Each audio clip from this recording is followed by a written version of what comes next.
Well, we are learning more about the financial impact that Indiana's near total abortion ban would have if a preliminary injunction was not in effect.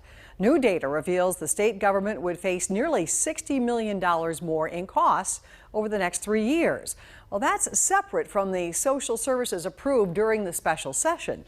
CBS 4 State House reporter Kristen Askow joins us live now with more on the data that she has exclusively obtained. Kristen. And Debbie, this new data comes from a financial analysis made by the state budget agency. It hasn't been disclosed until now. It was completed in mid-September and shows the state would face millions of dollars in additional expenses aside from the social services funding approved during the special session.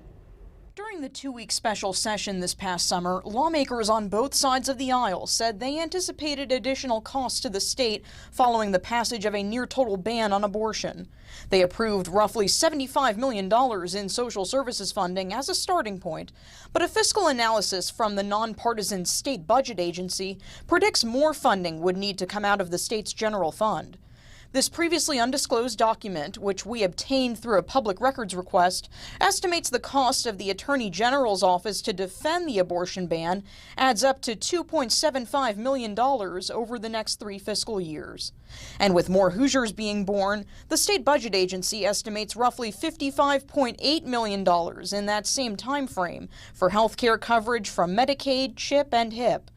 Democrats like State Representative Greg Porter accuse Republicans who pushed for the abortion law of not being forthcoming about the potential financial impact. We just needed more transparency. It should have gone through Ways and Means and deliberately discuss what the impact was going to be. And we did not do that. Porter is particularly critical of the cost the state would face defending the law in court. He argues it's funding that could be used elsewhere. We're dealing with teacher pay.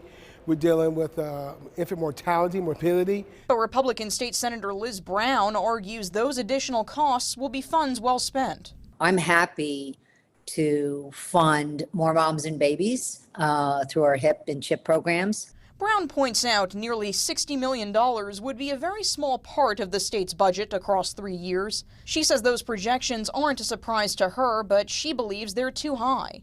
She says the state has the funding needed to cover these costs and additional social services as well. We are making sure that when we say that we're pro-life, we are pro-life from the beginning, and we're going to fund these programs, and these programs are successful. Now, we received a statement from Indiana Attorney General Todd Rokita about this fiscal report. He said in part, quote, "The fiscal impact anticipated to defend SEA 1 is consistent with the past decade to defend abortion-related legal challenges. As your Attorney General, I will never back down from defending the rights of the unborn." And Kristen, I understand you also heard from the House Speaker.